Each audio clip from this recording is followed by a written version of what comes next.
nje kubereka ikibanza rero, akayira kaza kuri iki kibanza ni aka ngaka.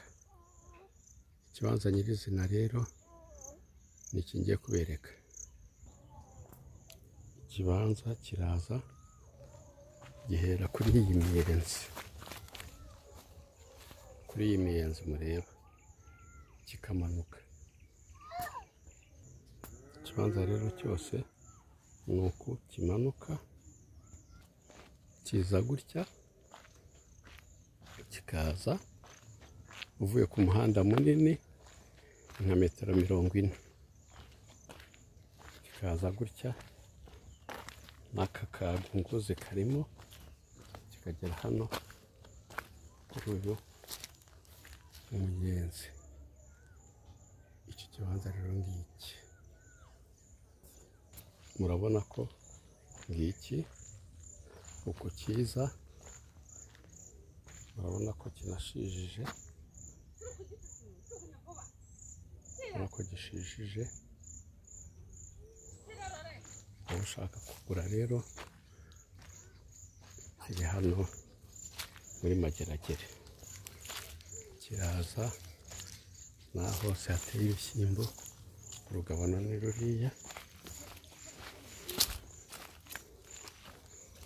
aho hose hateye ibishyimbo nicyo kibanza.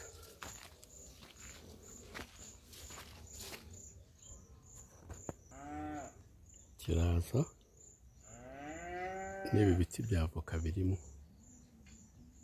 Uba ushaka kubaka, ibi biti nabyo ni ibyawe. Murabona yuko kiri mu bishyimbo.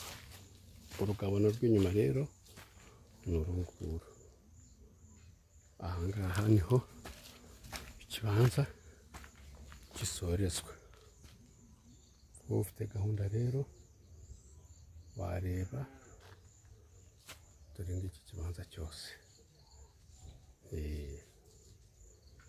wareba. Iki kibanza rero murabona yuko ari ikibanza kinini, gifite ubuso burengeje 360. Uba ufite gahunda rero, telefoni yacu 07824339. Tugira n'amazu agurishwa, tukagira amazu yo gukodeshwa, amamodoka n'ibindi wakenera. Wakibonye, ibi biti bya avoka byose biri iwawe. Ufite gahunda rero, telefona dukora umuti. Murakoze. Nabonye yuko gishijije,